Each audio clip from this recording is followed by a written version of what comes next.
Mga kaibigan, patuloy pa rin pong iniimbestigahan kung totoo nga po ba talaga na heart attack ang naging sanhi ng biglaang pagpanaw nitong si Jacqueline Jose.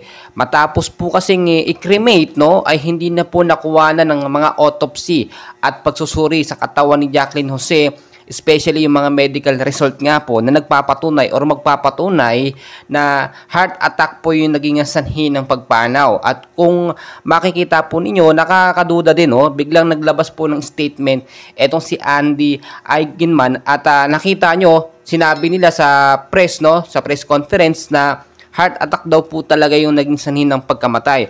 So, yung isang reason na tinatanong dito ng mga netizens, bakit daw cremate, no?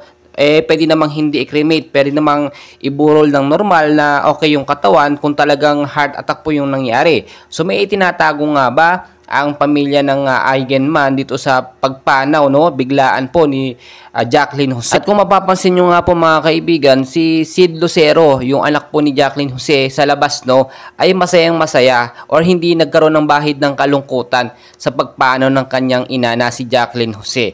So ang sinasabi natin dito, foul play ba yung nangyari? O meron bang hindi sila sinasabi sa publiko sa biglaang pagpanaw ni Jacqueline Jose? Heart attack, alam naman natin traidor yan. Anytime talaga, biglang umaatake yan, no? Pero syempre, kung titignan nyo mabuti, bakit kailangan isabihin kagad sa publiko yung tunay na dahilan, no?